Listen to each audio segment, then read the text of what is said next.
Evacuated residents gathered at the Central Fire Station late Monday afternoon to learn more about efforts to fight the ravenous Forsyth Fire that forced them out of their homes. And I know you want to come home. We want to have you home.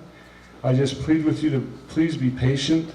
The place is not very safe right now. The most concern is the residents of Pine Valley, which is we know about 400 homes, and we think about 450 residents had to be evacuated.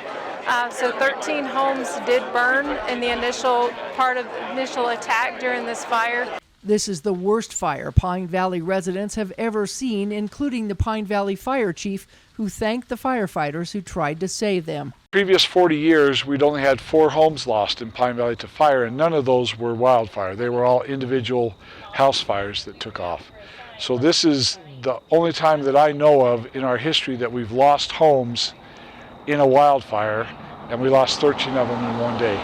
Fire officials say this blaze was caused by lightning, which started in the Pine Valley wilderness area in rugged terrain 10 days earlier. June 8th, there was a thunderstorm that popped up right over the Pine Valley Mountains, up over the south end, right where the fire started, and there was a very high likelihood that there was lightning in and around that area of the Pine Valley Mountains. And we know this because of lightning detection networks that exist all over the United States, and so I was able to pinpoint a lightning strike to that region of the mountains. And yeah, you're right, it held over for 10 days. However, attempts against the raging flames fueled by strong winds were no match. Fire crews were unable to keep away destruction at the Pine Valley campground. I expect the roads and a lot of the trails are going to be closed for a bit, as well as the campground. Unfortunately, the campground did receive some damage. Had a little bit of fire go through there. Breaks my heart. At one time, there were as many as 400 firefighters on this wildfire, with an initial attack mostly by local volunteers. I just want to thank all the fire chiefs and all the firefighters. I know some of those guys were up 36 hours working nonstop. And my heart goes out to you guys. Those firefighters tried. And this is the worst case for us, is to lose a house. Luckily, we were able to get all the people out. They've done an amazing job against terrific obstacles, and they need some time to recover also. 2 of those homes belong to volunteer firefighters. The weirdest emotion, because losing somebody's home, especially somebody I know and work with, is so tragic and it's so numbing. But also at the same time that day, I thought we lost the whole neighborhood, which would have been 50 or 60 homes. Fire support from the air was shut down due to high winds. That's when Incident Management Team 7 was called in to help contain the fire. So we have people from Idaho, Nevada, and Utah, predominantly, as well as from other areas as well. It's mixed up of federal, state, and local cooperators. And with that, we were able to get some people here pretty quickly to help the amazing response that the locals had on this fire. And it was quite amazing what they did to protect what they were able to protect out there. The Forsyth Fire has now charred over 8,200 acres and is still 0% contained. Fire behavior specialists say this blaze has been extremely difficult to battle. However, a slight change in the weather and fire conditions could help in the next month. We're still sitting around what we call the 90th percentile. So looking back at the years, this is some of the highest fire danger we've had over the past 25 years here.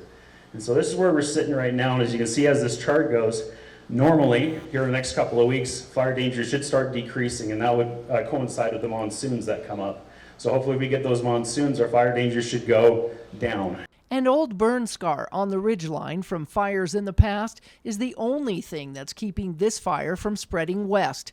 Washington County Sheriff's Office deputies evacuated the area and are standing watch at a closed road. Well, part of that is making sure that nobody comes into the area that shouldn't be. We recognize that people don't want to leave their homes, and that people are invested in it, and there's emotions attached to it, and we respect that. There were people that chose not to leave, and that was their choice. There are still some people in Pine Valley that didn't evacuate that are still at their homes. and at their homes is where they have to stay. These residents who got the call to evacuate and so far haven't lost their home are glad they left.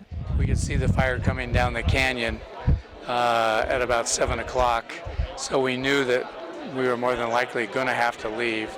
So we decided, let's just play it safe, not anticipating it was going to be a very long evacuation. And you kind of wonder, well, what is it that we should take with us? And we basically decided, well, we've moved this stuff 2 or 3 times, but it's not that important to us. And those who haven't signed up for the reverse 911 calls are still advised to do so. You do that at 911register.com. That is our best way of reaching you and giving you information in instances like this. And so far, there has been no loss of life or animals reported. As fire crews continue to mop up hotspots, residents wonder when they'll be able to return home. Just not even knowing when you can go back is kind of awkward, but they'll make it work. We'll be fine. Before it's going to get better, it's going to get worse. We have that area of high pressure building back into this region. We're going to see temperatures continue to climb.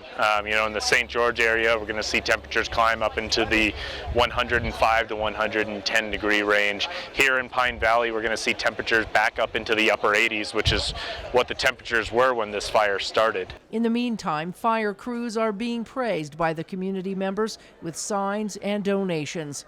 They are grateful for their efforts and are hopeful for a better end. Fire crews are now being staged in Enterprise due to a shift in the winds towards Grass Valley. From Central near Pine Valley, Melissa Anderson, Community Education News.